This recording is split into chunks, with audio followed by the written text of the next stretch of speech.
All right, everybody, welcome to another Tinker Tribe podcast. I'm your host, Greg Dowd, and tonight I have returning guest. She is the organizer of the Self Reliance Festival, the host of the Living Free in Tennessee podcast, and all things self reliance related. You can check out homesteading related with Nicole. And welcome back to the show, Nicole. Thank you for coming on. I'm excited to be coming on your show from my studio this time. It looks really nice. Yeah, I was in a camper last time we had a talk, I believe. Oh yeah, I think I was at my friend's house streaming from using their internet, doing some farm sitting for them. Yeah, the world's changed since then, hasn't it? Yeah, it was about a year ago, something like that. Yeah, a little over Um, a year ago. yeah, the world's changing, keeps on changing, and I think what you talk about is, you know, living a lifestyle in order to be able to weather whatever changes come our way. You know, being able to adapt with the times, the changing times, really. And that's what I really like about all that you talk about, Nicole.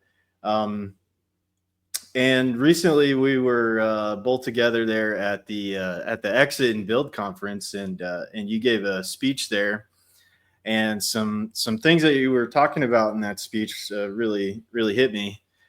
Specifically, you were talking about how um, a lot of times we get down on ourselves about things, and we don't think that we really deserve things. But why do you think that is? Why do you think that some people have that kind of mentality, and like how can you overcome that in your life? I think the only way we overcome anything is we decide to overcome it. But that doesn't mean that you don't have the real feelings of down on yourself about, having eaten that Snickers bar that wasn't on the list this week, or not being worthy or good enough to do a thing. There is pervasive messaging around you all the time about how the experts have to do things.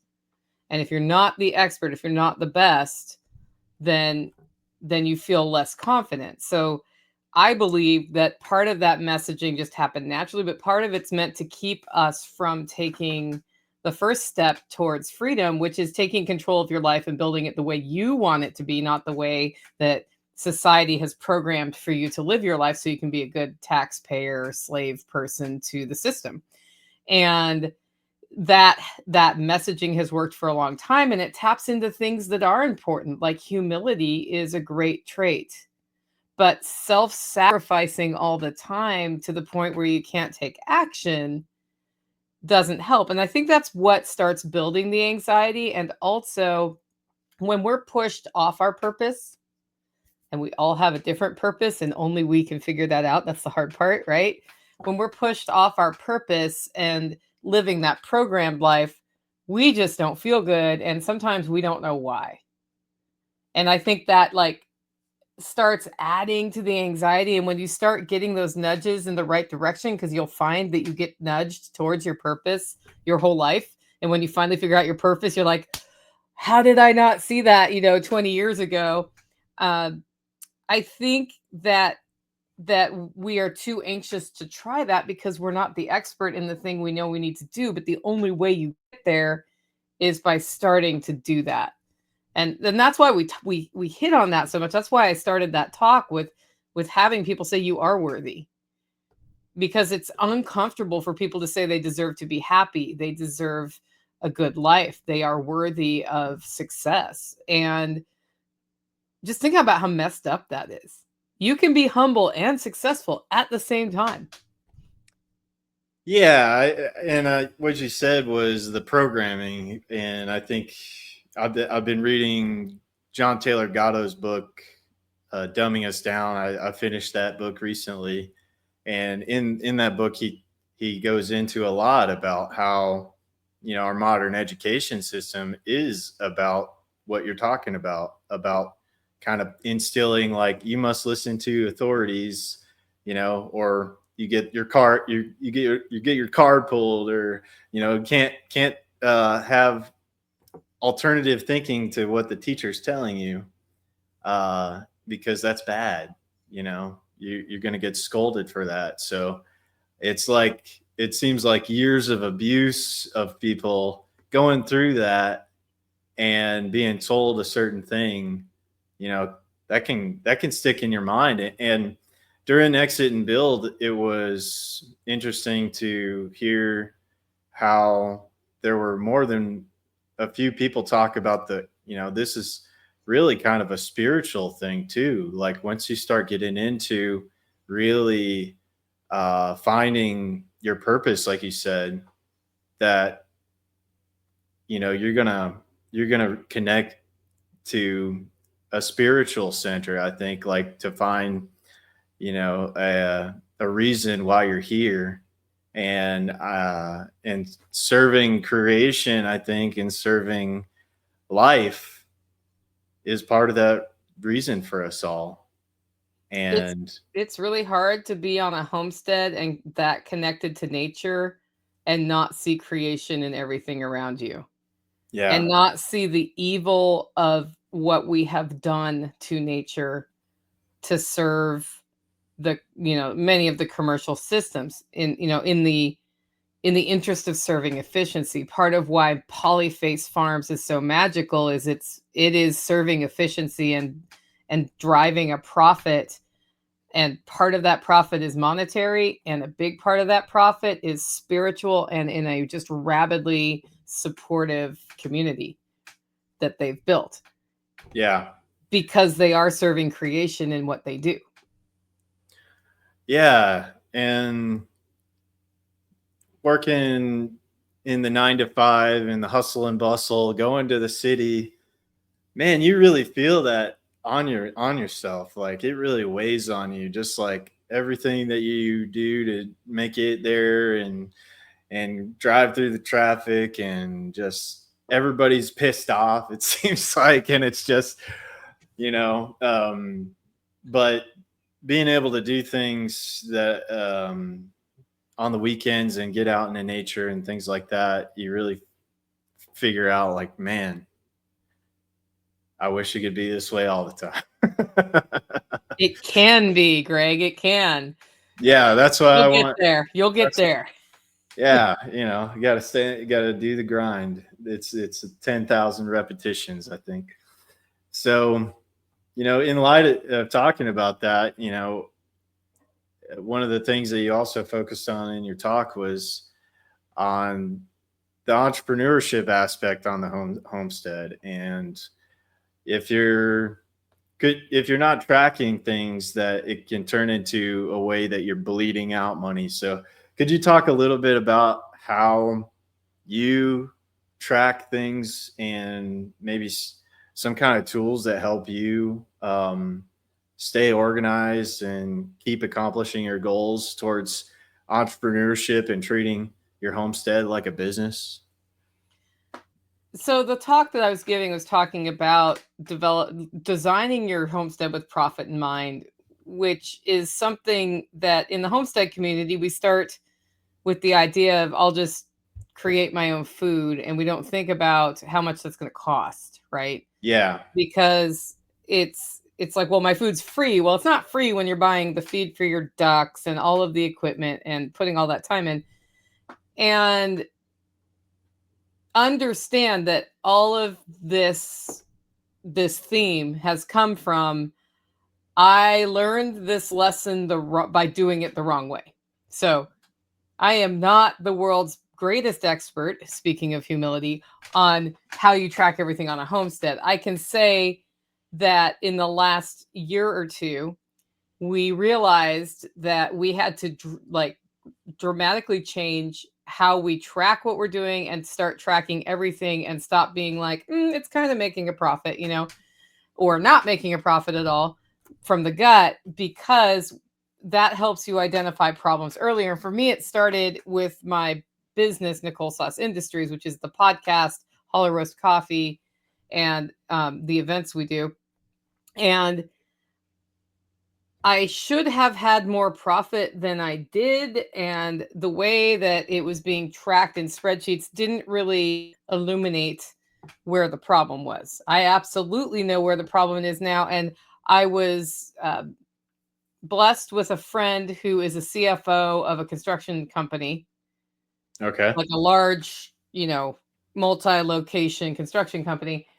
And she has also been the CFO of a cooperative grocery store. So she's had to do lots of tracking of little tiny things and also, project related stuff. And she said, "Hey, just give me all your stuff.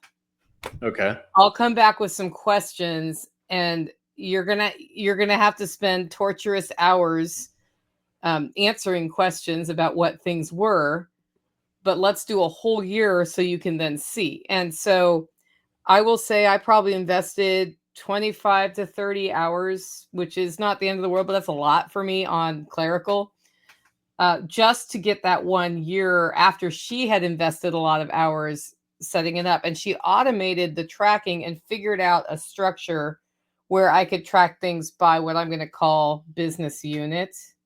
Okay. So everything I do, like Self Reliance Festival is its own business unit, right? Hollar Roast Coffee is its own business unit. The Hollar Farm was not broken out as its own business unit when we did this. It is now, and separating the sheep from the, if I was doing chickens would have to happen. So for me, it's separating the sheep from the events and the processing classes and those sorts of things that we do on the farm.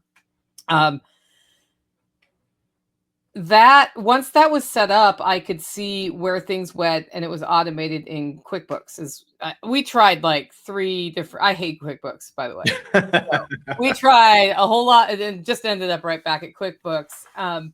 But part of the reason that is the tool I'm using right now is that I have so many quote unquote business units. So if it was just the homestead, it wouldn't be so hard for me to do it in a spreadsheet. And one of the things I do in the background, I use an app on my phone called Toggl, Toggl, which allows you just to run a timer when you're working on something.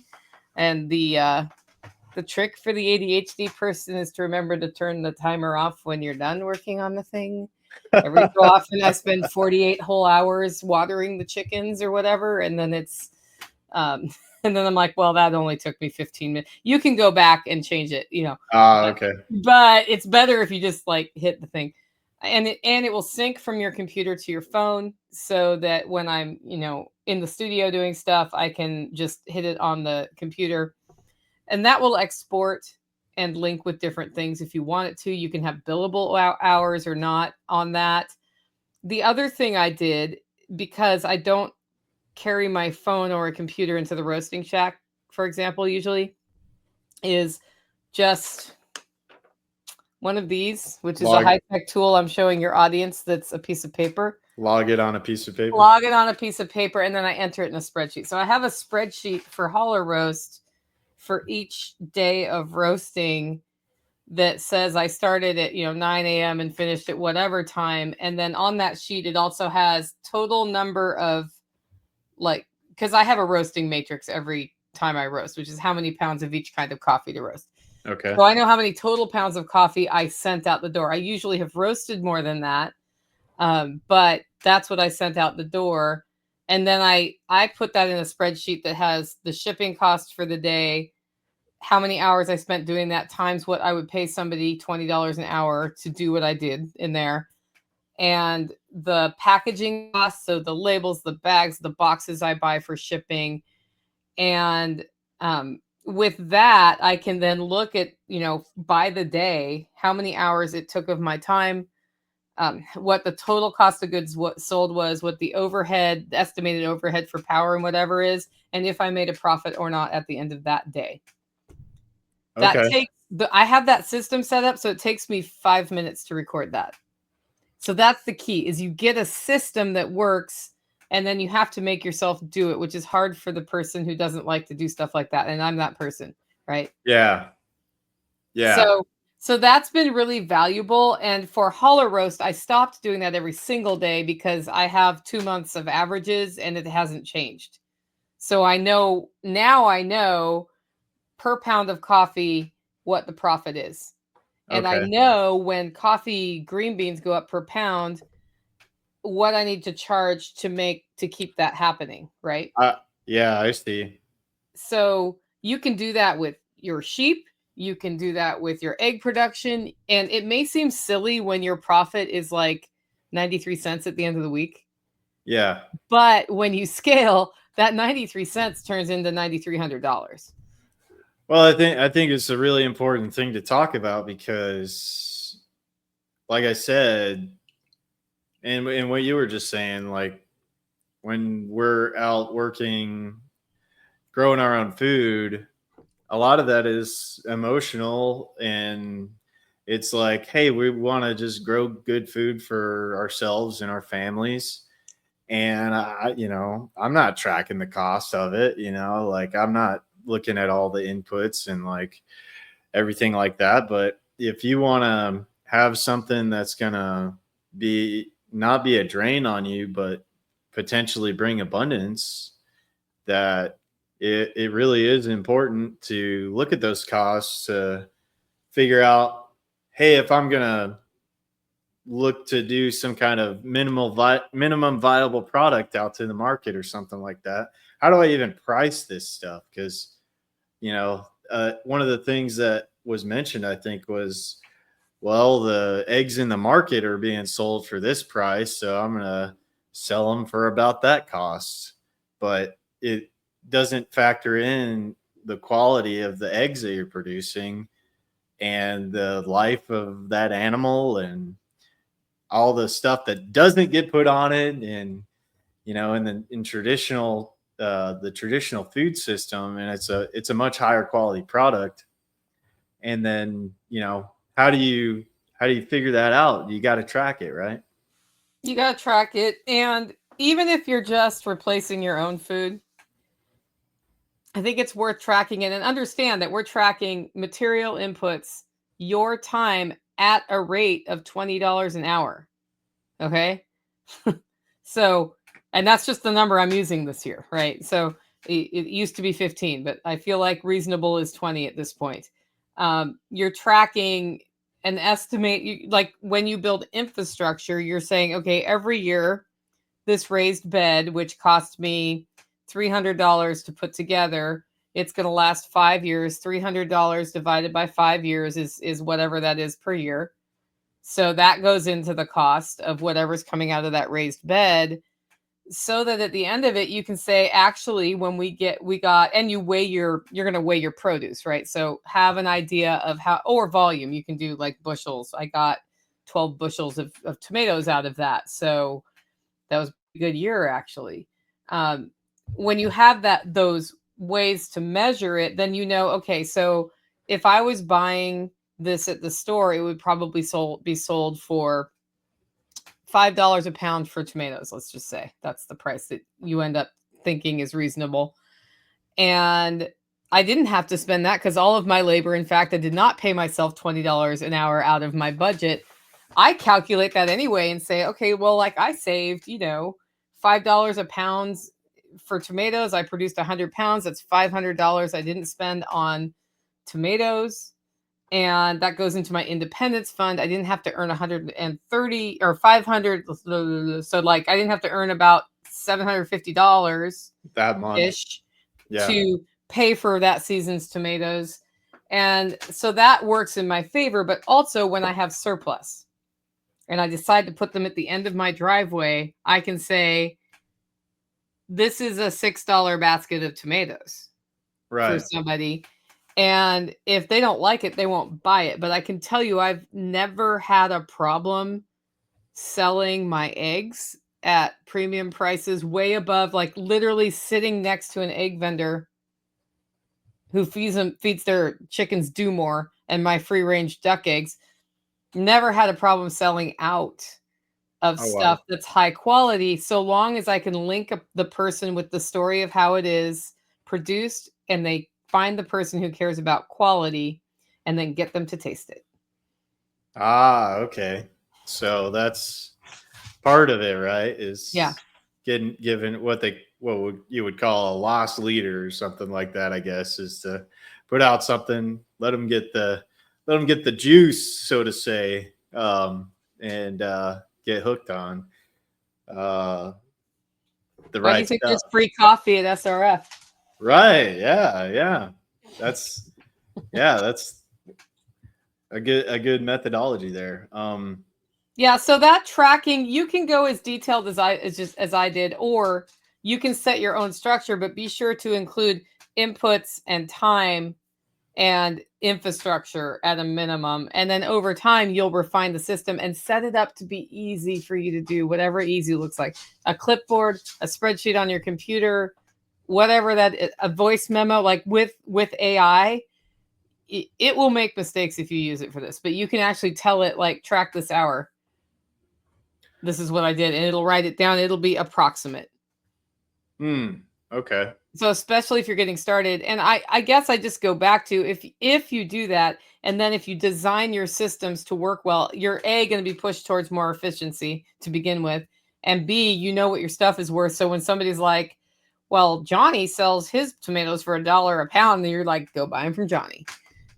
Well, yeah, I was going to bring that up because I remember you saying that. It was like, well, maybe this coffee is not for you then, you know? Like there's certain customers that are trying to nickel and dime you on everything. It's like at a certain point you got to say, hey, it's not for you, I guess. So I guess the adage, like, you know, the customer, I guess you want to foster the right customers, right? Yeah. And full transparency, you asked me how I stay organized, and the answer is I don't stay organized. That's my problem too. So I'm more organized than I've ever been. But for me, I had to take one business unit at a time and do it. And I'm not through all of the business units right now. In fact, after this interview, I have a stack of paperwork it's about 12 inches tall that I'm going through. That is my next, like, get all of it handled, entered, and filed tonight. But in order to be able to process that, I had to come up with, the system to make it easy. So now that's systems there, getting the paperwork into it is cool, and it'll be recorded. And then that helps me build out another business unit worth of tracking that's outside of my business. So I call it a business unit on a farm. And then it's easier to maintain. So realize that, quote unquote, getting organized isn't something that happens in a week. You got to just do one all the way and then do a second one all the way. And it sucks.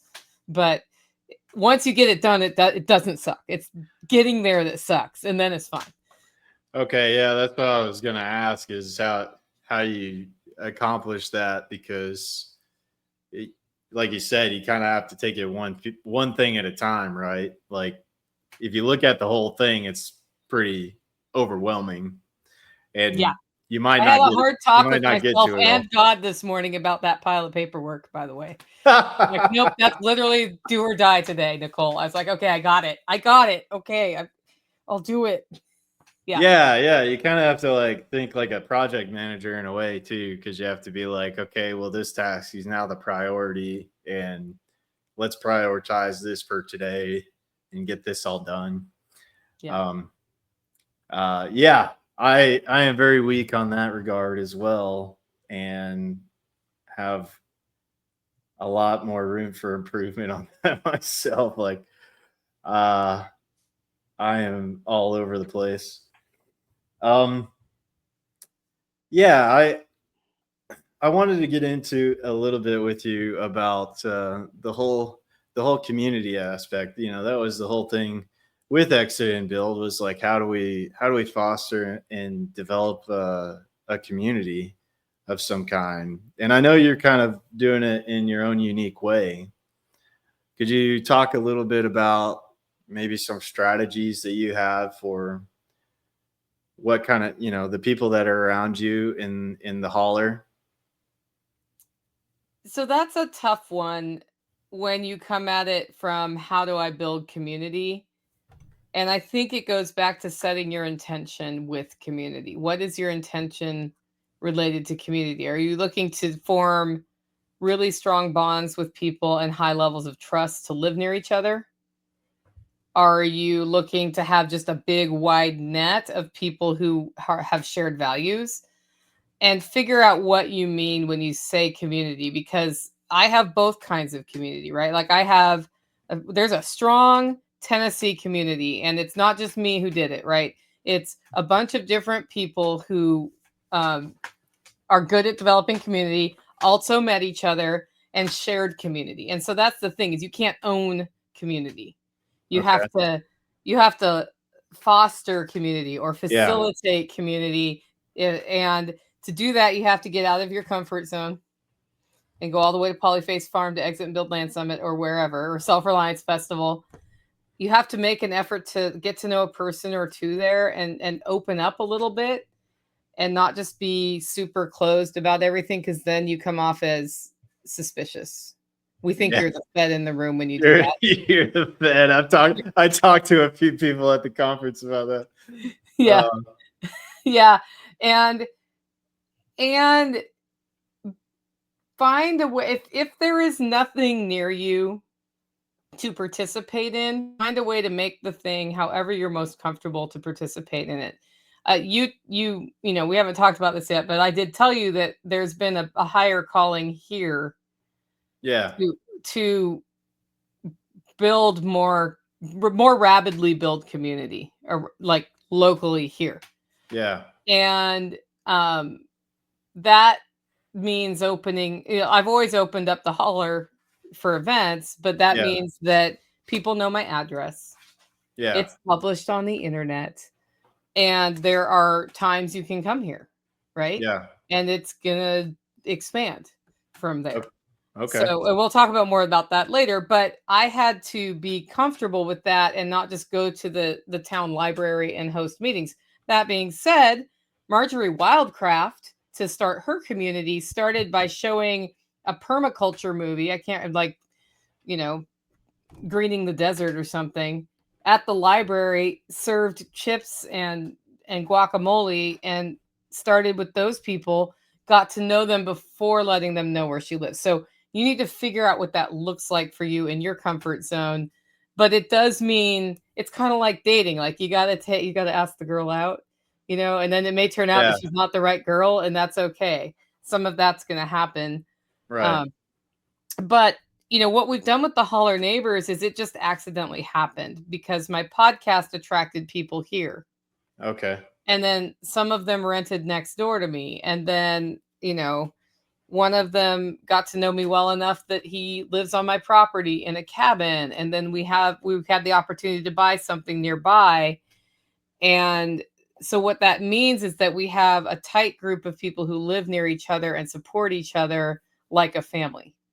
Yeah. And we've gone through hard times together. We've gone good times together. There will be more hard times.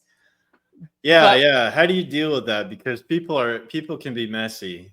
People can be messy. We all carry our own traumas and stuff with us. And, you know, how do you deal with that when hardship arises with people that are living around you?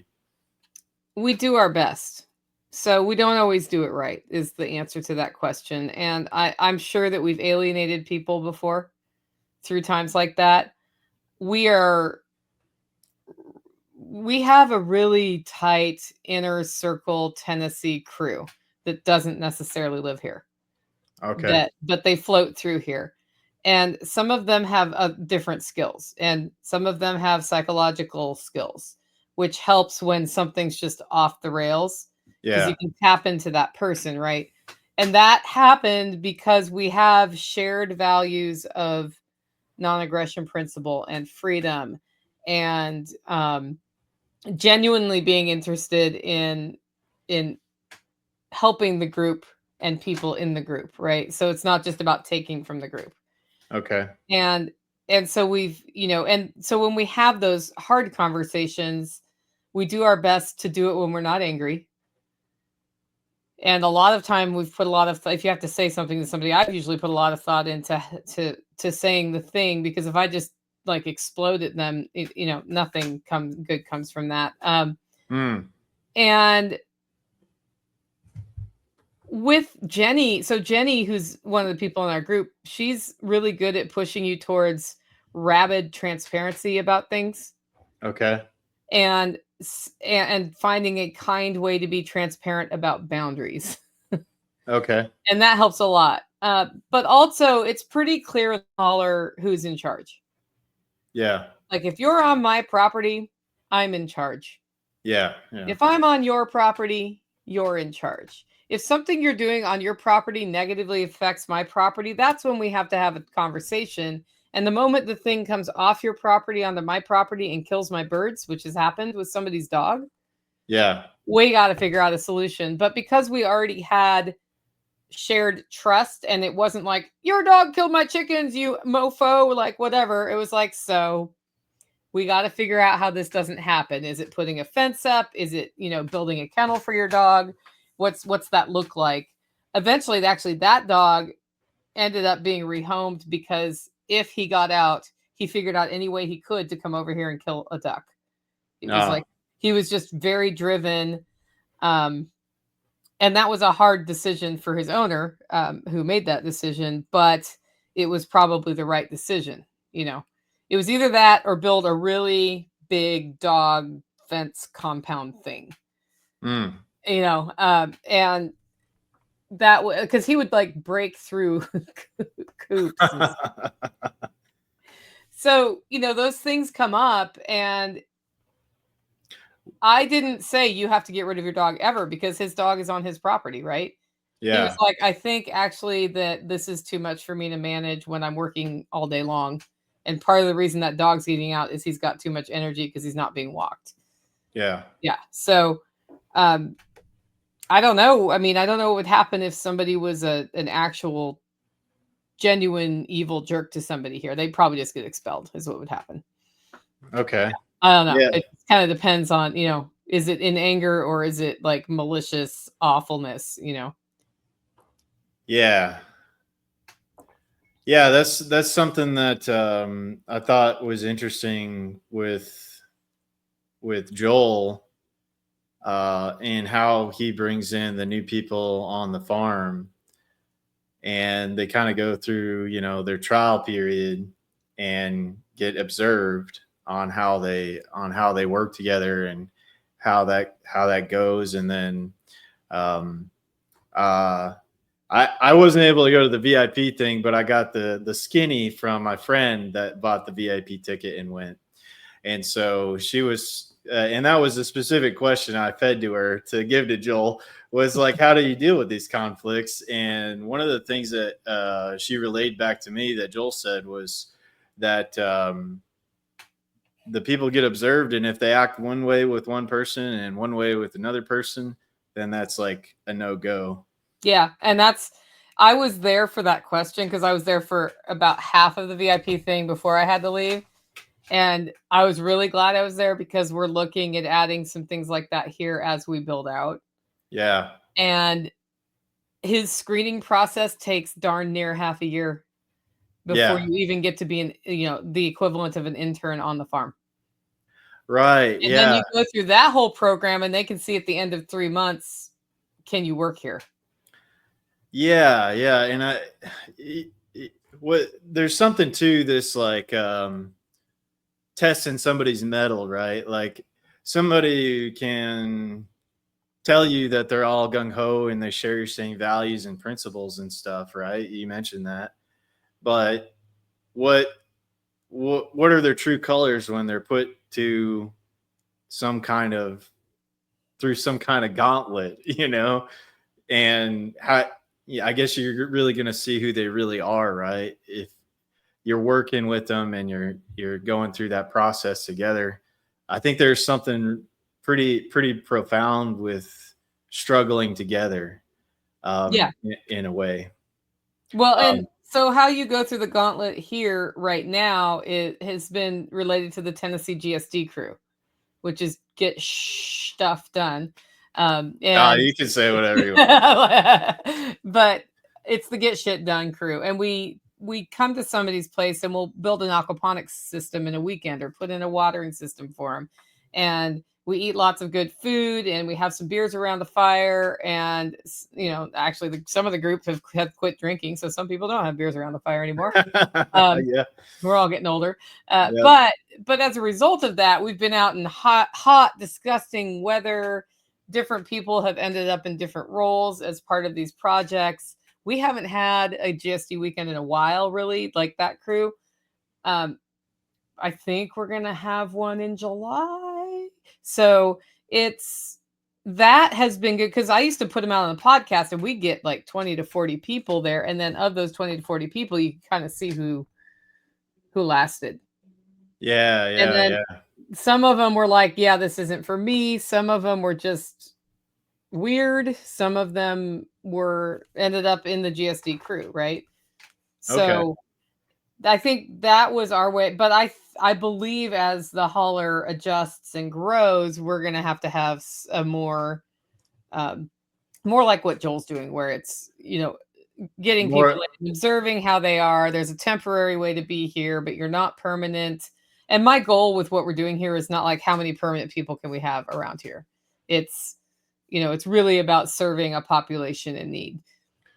Yeah. Well, that brings me to another question. What I really liked about what Joel's doing is, in regard to community, is that there is a way that people can earn an income on the land there. And in the talks with myself and the group that I have around me, it's, some of us are interested in building something together.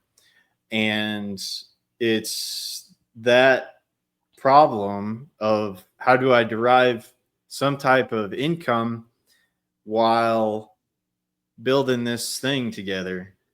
And what Joel is doing with the farm, it really makes sense to me, like seeing how that whole thing was working out. And it really seems like that's a pretty cool way of, building something like that. And I really like the way that you're doing things with, people are moving around you, and you kind of take your time building that up, right? Like, it's not going to happen overnight, but things like you're doing, like you said, with the GSD stuff, you think that's a really good way of, like, kind of figuring out if at some point, if somebody's looking to join your thing, like, that's a good vetting process. I think it's a start. I think we're getting a little more guidance on vetting from people who have been around ownership based communities, because that's really what we're looking at. Like, we were not planning to be an intentional community, and I wouldn't even call us that now. We're a neighborhood. Yeah. But we are also kind of an unintentional intentional community. Right. We're like, we've literally sat down and said, okay, well, I guess we better have a shared vision, or we're all going to be going in the wrong direction, and gone through a SWOT analysis and some other stuff. And I think that it's important, just like you wouldn't just marry some chick who came in looking all hot Yeah. and winking at you. Like, you want to get to know how that person's going to be when you can't pay the mortgage, and you need to work together to figure out how to pay the mortgage that month, because She's up there on the hot crazy matrix. Yeah. yeah, right. So I gotta figure out who's the 8, basically. So I really think, like, so Joel's example is great, because you can learn the lessons from him, and that shortcuts what you're doing, right? Yeah. But for him to get where he is today, that was 40 years. Right. But the first 3 years were him and his wife doing everything they could to make a profit off the meat they were raising on the farm. Yeah. And it's regenerative meat, and regenerative meat, I think, is healing. And other people who have tapped into it find that they feel better, and that ultimately sells itself. But also, he had to tell the story of the meat, and he's a good storyteller. So that's a skill he had at that time. But also, when you hear how they lived very, very frugally, with the aim of working together to make a profit, make the meat pay a Yeah. full-time living for them. And then, so they worked on it both sides, right? Like their living was lower than, say, needing $200,000 a year to live where you live, right? Right. But also they needed to bump up profit to bring it up there. And once he said it at Eggs and Bill, like once he crossed that finish line, then his dad, who's an economist, was like, okay, but what can the farm be? Right. And they figured it out, and then it grew and grew. And the thing I love about it's what we do too is he rapidly invests in the community that is supporting his farm. Like he's super supportive of the butcher Of the who he depends businesses on or whatever it is. around, And yeah. when somebody comes to him and says, I want to live here, he says, the farm is never full. There's always some other way to generate revenue off your farm. And the thing is, that person, when they come to you, needs to say, this is how I think we can generate more revenue, whether it's adding quail, whether it's running a country store. He's got somebody, he does farm tours, like the lunatic tours. He's Yeah. got somebody else who does tours without him for schools, and figured out how to turn that into revenue so that they could stay, and it's, you don't know what that is, but if you can come to your community project by saying, listen, you're responsible for making your own money, but we'll help, like, we'll support you to make your own money. We want you to actually be stable so that we can all depend on each other. And that has an amplifying effect. It's pretty magical. Yeah. Cause it does seem like maybe if it doesn't work out in that way, that it's like building on an unstable foundation.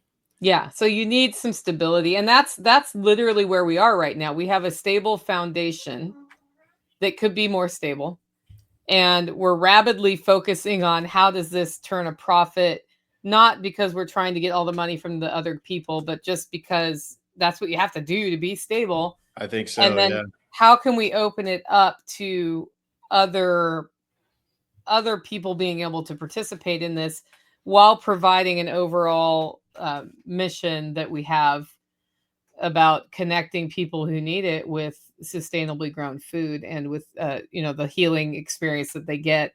Healing's the wrong word, but healing's the only word I have right now in the Hollar. Like people come here and it's just peace. Yeah. And from a psychological standpoint, that has a pretty profound impact on people. And if we do it wrong, then we will take away the peace factor, and we can't do that. Right. Yeah. No. Yeah. But people who are, like, as you said, like stuck in the bustle of the city come out here and they're like, I don't hear sirens, like, but I do hear frogs. Like, what's up with that? Right. So people aren't flipping me off constantly for it could happen, but yeah. I was driving home yesterday and there was a lady in a side-by-side in the middle of my road, and it's a 1-lane country road. So like they had to pull over so I could get by. And she's like up on the side of this cliff picking black raspberries. And I'm like, hey, how's it going? What you doing there? She's like, I'm picking blackberries. I'm like, those aren't blackberries. They're black raspberries. And she's like looking at me like I'm a total freak because I'm correcting her, right? Which is not necessarily the best. I was like, yeah, you can tell because they look like a wizard's hat when you pull them. So Tennessee has blackberries and black raspberries. Those are black raspberries. They're really good. And there's a whole bunch of them all up and down here. And she was like, where do I find blackberries? I said, they're not ripe yet. Next week, probably you'll be able to get them. And she's like, well, how do I know the difference? And I like had this long conversation. She's like, why do you know all this? I was like, well, I like to teach people about wild edible plants, and the black raspberries here are wild edible plants. So, yeah, we got a guy, my buddy Logan in our group. He's like that. He will, he's helping me work on my cabin, and we're out there one day, and he finds this little ball on the ground, and he's like, yeah, that's this kind of wasp thing, man. It makes this nest in this thing, and it because it's like a maze and all this. I'm like, how do you know this, man? And he's just like that, yeah, that's cool. So I guess with your group, if you're starting out, what is something that you can make a profit with in your endeavors? Is it hip camp or harvest hosts? Is it a market garden? Is it meat chickens, pastured poultry for profit to talk about? Like, do you already have a thing? Yeah, the main thing that we're looking at is the hip camp aspect of it in the beginning, and then we'd like to do like workshops out at the property.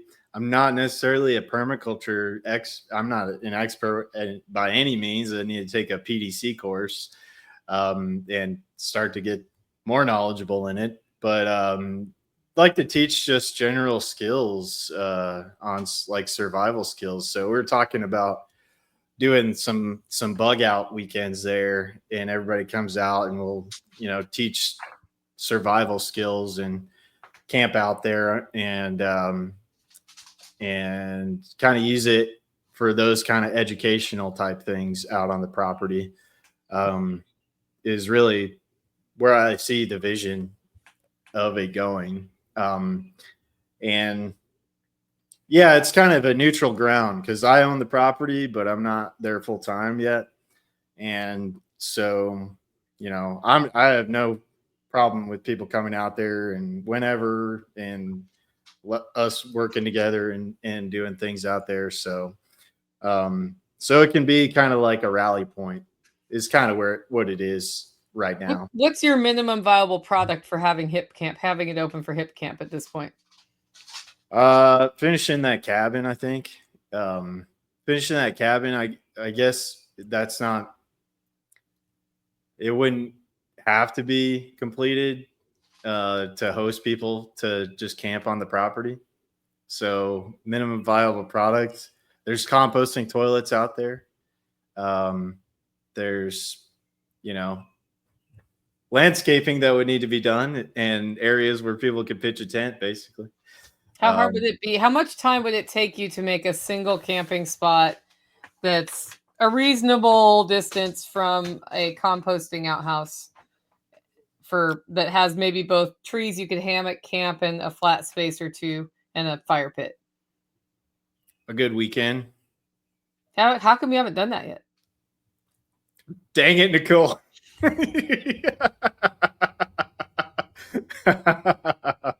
That's my job, Greg.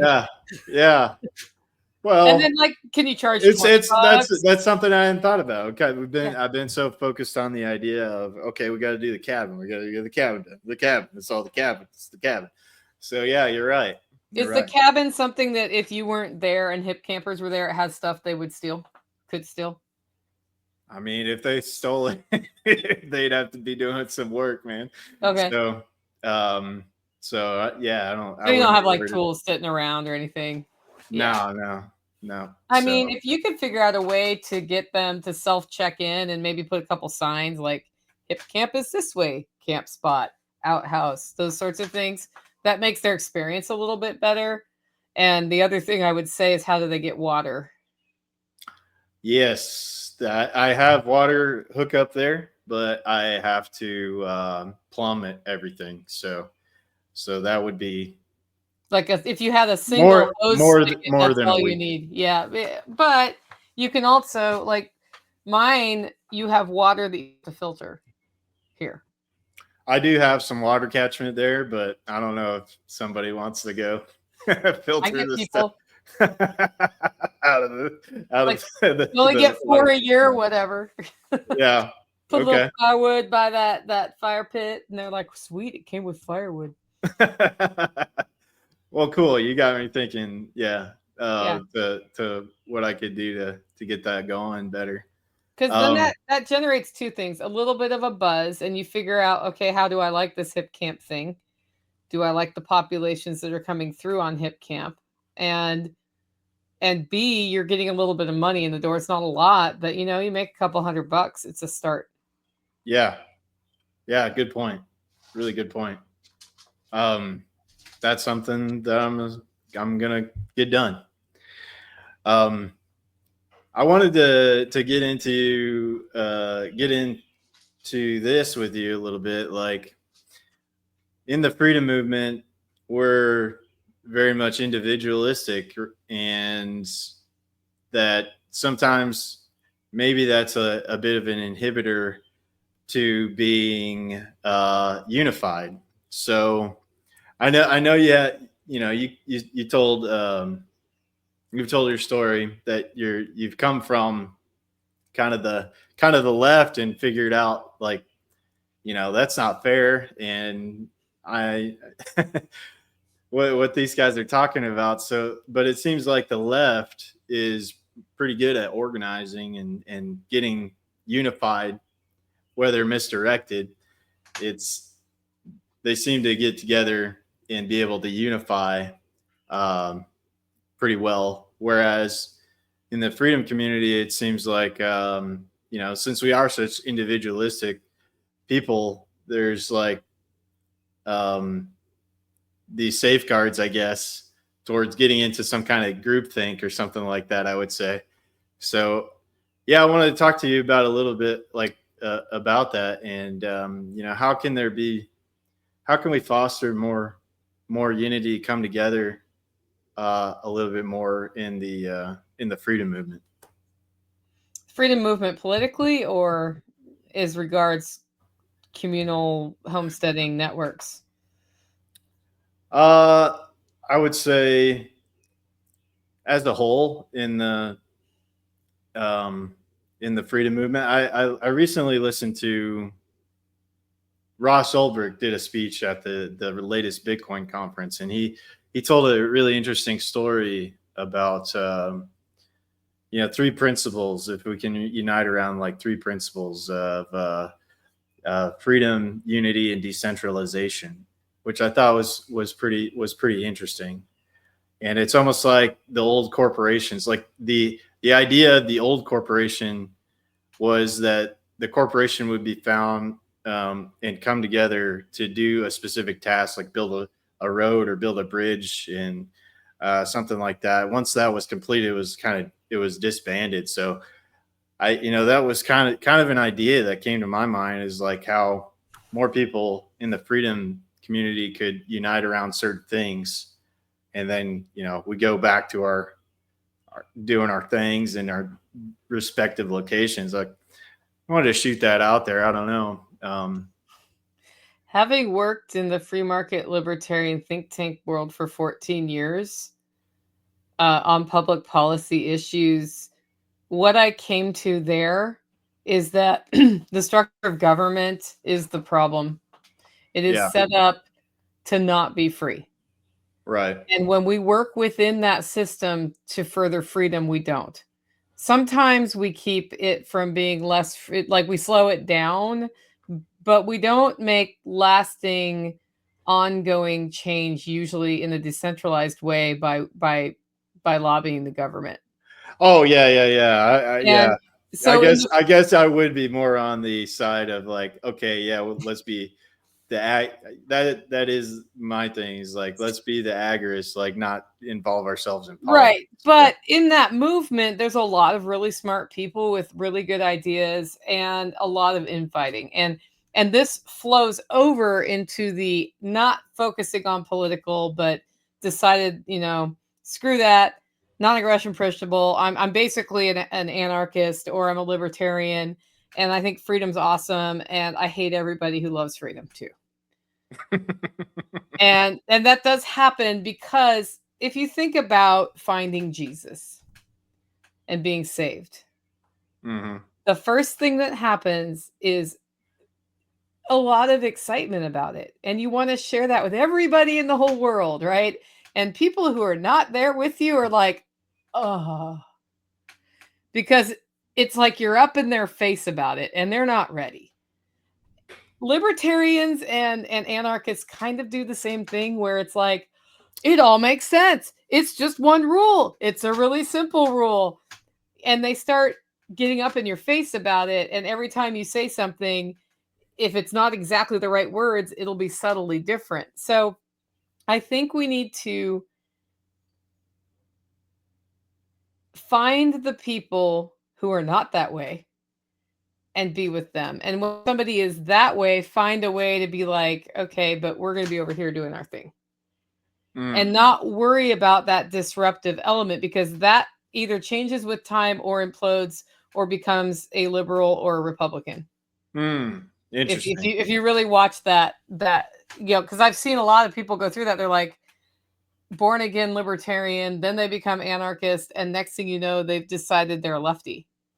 Yeah. Because they were never any of it. They were just excited about ideas. And so finding people who have the true core values, you can then say, okay, well, this is our core values. So whether your thing that you're excited about is food sovereignty, or it's, Second Amendment stuff, or whatever it is, we can all agree that you shouldn't hurt me or take my stuff. If we can just agree on that, we can go on with lives. And then I think in the community aspect, furthering that tolerance of, or the expectation of tolerance of differences of opinion is super important. Yeah. Because even if somebody is way, way, way, way, way left, they may be me. Like, they may be somebody who's come on that journey. And if you attack somebody as being evil for having that opinion, and it's an opinion, right? Then they may never come over, because all they got was a push. And when somebody pushes you, you push back, and that solidifies your belief. And so finding a way to talk reasonably about things with each other, I think, is important. Like, we've had one person in particular who came to Self Reliance Festival a few festivals ago. Okay. And, a lot of the speakers were like, the left is evil, the left is evil. And I walked up on stage and I said, there are liberals among us. Yeah. And she said, I almost stood up and say, we like guns too, because she's liberal, but she's like a freedom-minded liberal person. And there's a reason for that. And that's because it's very distasteful to be hit with these messages that feel like racism or feel like violence. And I don't think that's how those messages are meant, but that's how they come off. And then you just alienate it. So it's like, okay, let's talk about differences of opinion in a way where, like, I respect your response. I'm going to listen to your response. When you take that approach and then don't allow the people who are the agitators to be in your community, you actually end up with a very welcoming environment. Well, you'll have different political opinions, but around a core principle, different religions coming in, like all of it. And it's like, wow, we could like all get along and build a pasture fence or something. And when you empower people to do that, they just naturally become more free anyway. Well, that's really cool point there, because I've been that way myself. Is like, why can't you see this, and up in people's face about things. And yeah, I have like a recent conversation with a coworker. We're talking about maybe inviting her to come out to one of our Freedom Cell meetings, because the things that I've talked to her about, it's like, I think she's like almost there, man. And she is on the left, but it's like, we agree on a lot of stuff, like growing your own food and like taking care of that kind of stuff. And like, the system's broken, and like, we've got to come up with a better way to do things. But it was like one thing we mentioned. It was like, man, you can come, but you got to be cool with being offended. And it was like, that immediately turned her off. She was like, I ain't gonna come to your freaking thing if you're gonna be attacking me and offending me, But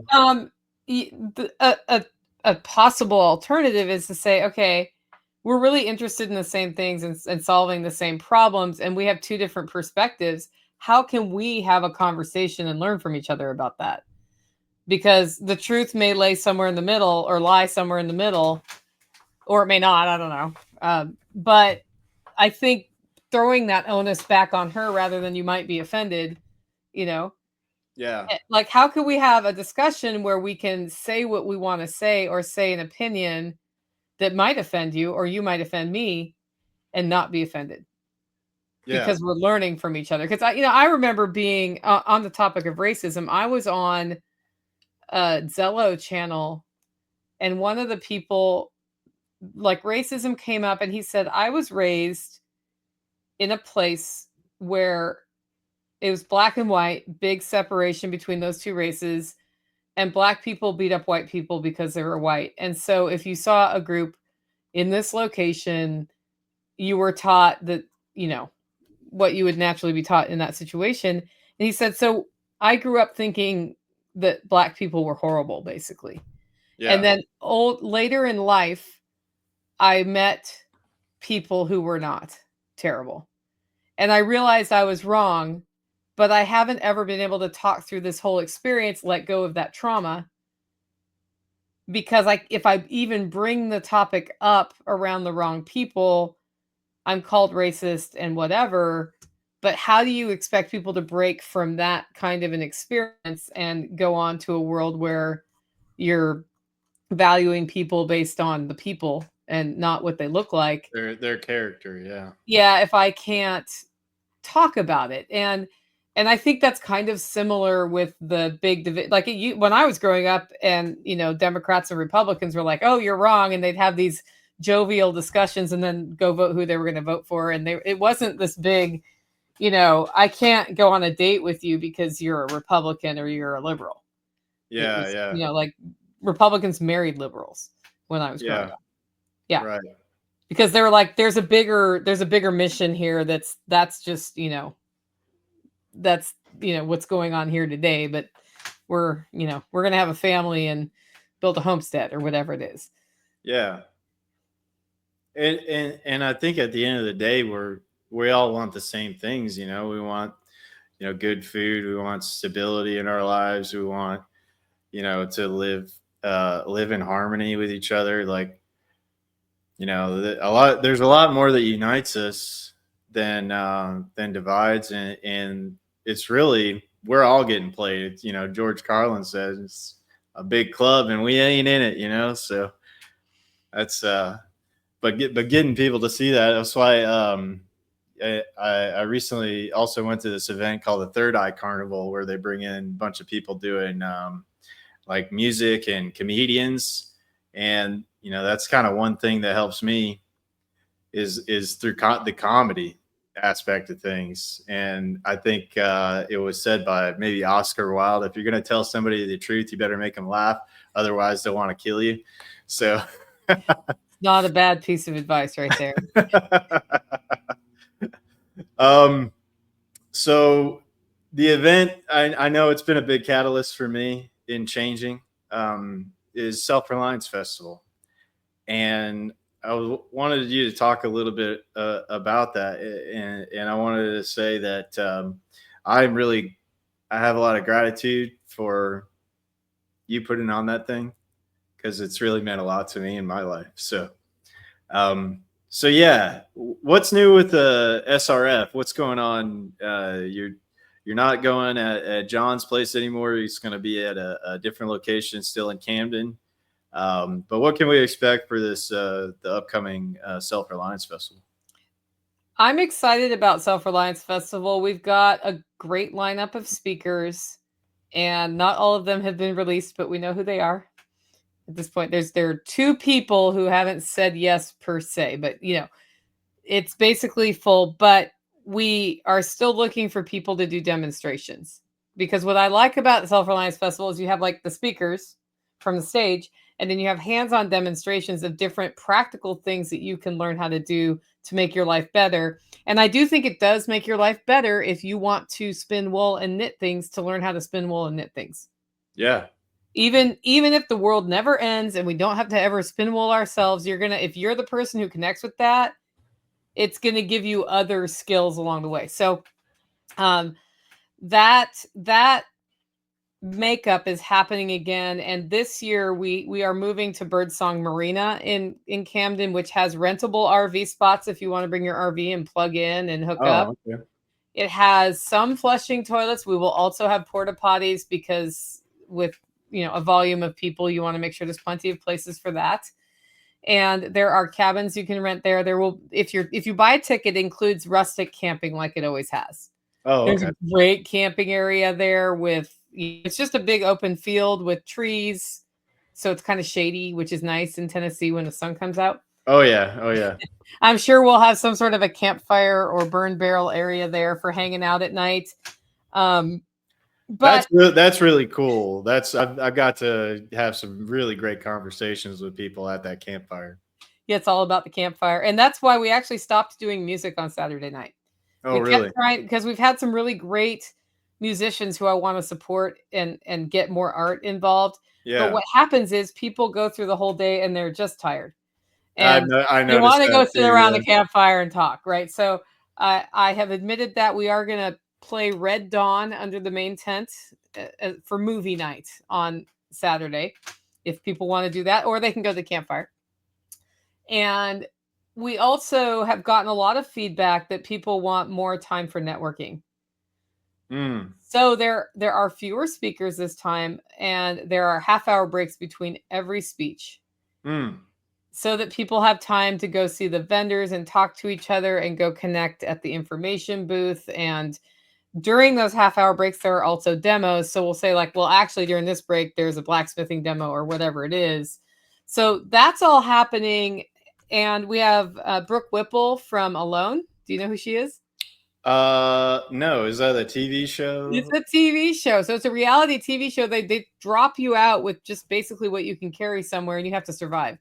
And wow. you survive alone until you tell them you want to get out. And then they come get you. So she was on 2 seasons of Alone. The first one with her husband, second one like all alone. And she basically, after not being able to find food for a whole week, is when she decided to tap out on that second one. So she's got a lot of survival and wilderness skills. If you look at her YouTube channel, it's very, she has a lot of things she's talking about in that regard. She's done through hiking, but she and her husband bought a piece of land in Alaska and built it out as a homestead. Okay. And now I think they're in Michigan now. Am I right? It might be Missouri. It's an M state, but so they did that, and they did it in a way where they built one part, used the monetization from that to build the next part. So she's talking about how to build your land out in a way that makes sense, and maybe how to evaluate land so you can get land for less than you think you need to pay. Right? Like Curtis Stone did, where he was like, well, there's no water here, but I can see that I can develop water right there. And therefore I can pay less for this piece of land, and then it's going to have water. So she's talking about that. And I think that's a piece that a lot of people are missing. Of course, my whole purpose with SRF is to connect people with you, with other people who can work together, and to help people get past that mental, because it's almost always a mental block that's in your way of doing what you want to do. It doesn't mean that the next day you start, but that like you nailed it right there, Nicole. Like, that is the beauty of what you have developed here, I think, is that steel sharpens steel kind of thing, where you're getting people together to figure out how to push. You can be pushed if you need some pushing. And I think that's a really beautiful thing that's going on there. Yeah. So Toolman Tim will be there. Tag from Life Done Free is going to be there. We've got a lot of Sonny Pazikas is coming back. He's going to actually talk about homeschooling boys and why you should. So that's going to be an interesting talk, I think. So it's a totally different topic than he usually does. So we're really excited about it. This tickets are up at selfreliancefestival.com. First 100 tickets are $95. I've only got a few of those left right now. So then it's going to early bird pricing of $105 through August 1st. And of course, vendor fees went down $100 this year. So a booth went from $400 to $300. We don't have indoor table space at this new place, but we do have a half booth you can buy. And then we'll just pair you up with somebody, and you have to bring your own tent. Like, one of you has to decide who's bringing a pop-up tent if you want it. But I think it's just gonna be a very different experience, but I think it'll also be the same, because the core of it really is, how do we get doers together and help each other do? Because it doesn't matter what we do. We just have to do something that furthers prosperity for ourselves or for our community to all win ultimately. Right. Yeah, that's, the more I think about it, the more the entrepreneurship aspect is really at the core of wanting to be more autonomous in your life, and not have somebody hold something over your head. And if we're talking about freedom, it comes with a lot of responsibility, and that comes with figuring out how you can have some kind of independent income. Absolutely. Well, all right, Nicole. We're a little over an hour here, but thank you so much for joining the show, and I really appreciate you taking the time to do this. And where can people find you, follow you, support you, and everything that you have going on? Well, I'd love it if you're going to come to Self Reliance Festival, get your tickets now because that helps us plan for how many people we're going to have. selfreliancefestival.com. But also come follow me on my podcast. It's livingfreetennessee.com, all typed out. And you can subscribe to my email newsletter there. You can see what events we're doing. A lot more open houses here because we have received a calling to open our doors more to people, and we will be having more rental opportunities here too soon. So it's on like Donkey Kong here in the Hollar. uh, so you can keep up with all of that on my podcast, Living Free in Tennessee. It's on any podcatcher that you can download it on as well. And I'd love to connect with you, especially if what we're talking about is resonating. We want to connect people in the network with other people who this resonates with so they can do what they need to do, so they can meet each other locally, not just at my place. Sweet. Well, thanks again, Nicole. I really appreciate you and your time. And I really look forward to getting out there at SRF and getting to party with everybody and get to meet some really great people. So thanks again. And guys, check if you guys like this, then subscribe and share it with somebody that you think would get some value out of this, and tune in to the Tinker Tribe. Appreciate it. Bye. Bye.